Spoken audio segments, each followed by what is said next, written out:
I think I heard the doorbell.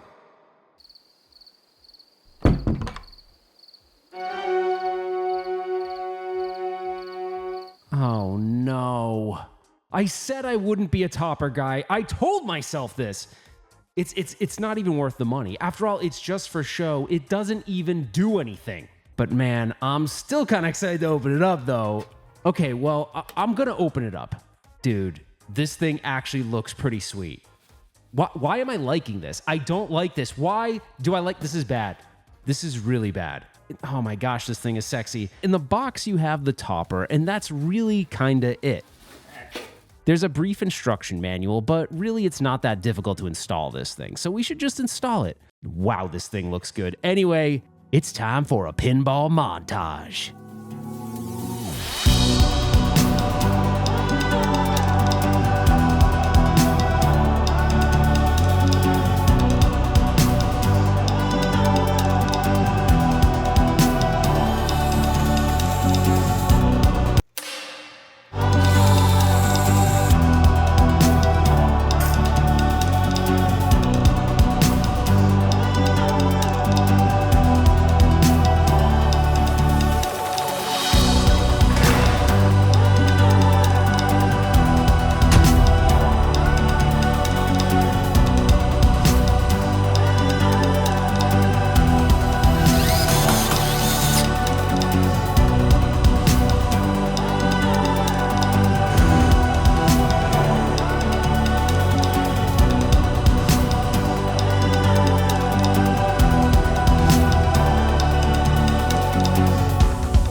Alright, so we got the topper installed, and I know you're asking, well, what does this thing do other than look really pretty on top of my game?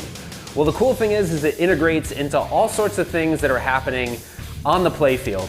But what I'm going to show you is one example of that. So we're going to do electric chair multi-ball, and you're going to see the cool thing about electric chair multi-ball or any of these multi-balls is that they fully integrate into both the cabinet expression lighting, the back box expression lighting, and the topper.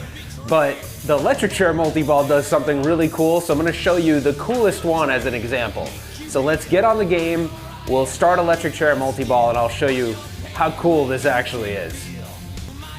Alright, so if you look at the light indicator, you'll see one more hit and we'll enable multi-ball, and then you're going to really see how cool the lighting show is for that mode, including the topper, obviously. I gotta hit it first. All right, here we go. Let's light him up.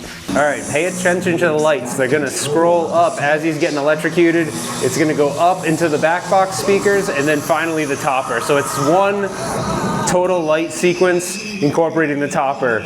So that's probably one of the coolest things that it does, but obviously there's a lot of other things that it interacts with throughout the game. And if you look at the topper on top, you can see one of the lights is lit for the electric chair multi-ball. So see, it's not just a pretty expensive thing you put on top of your game, it does something cool. Okay, so the question is this worth $1,000? I mean, really, is any topper worth that much money? They do interact with the game, which is cool, but how often are you really looking up at the game? I think they're more of like a showpiece to put on top of your game to make it look cool, so it's more of like an artist sort of piece more than anything else. It doesn't really do a whole lot to enhance your gameplay, although with the Metallica one, it does integrate into certain modes. The Jaws one, they actually tied code in the game to the topper, so you can't play certain modes without having a topper. And then of course I have the Conqueror edition, which is Electric Playground. So they're really cool looking. It's really up to you whether you think it's worth the money, but if you are looking for a topper like this, you can go over to Flippin' Out Pinball. I'll have information in the video description where you can pick these things up. They have them available for all sorts of different games, and if they don't have one, they could probably order it and figure out where to find it. So that's it. I don't know. Am I a topper guy now? I don't know. It's a pretty big investment when you have 6 games in your collection. Oh my gosh, this thing is sexy. But hey, they do look really cool, and I think that's the main purpose, is it's really just something that completes the game. Are you a topper person or are you not a topper person? Let me know in the comments below. Hopefully you enjoyed this video, and that's it for now, guys. We will see you on the next one.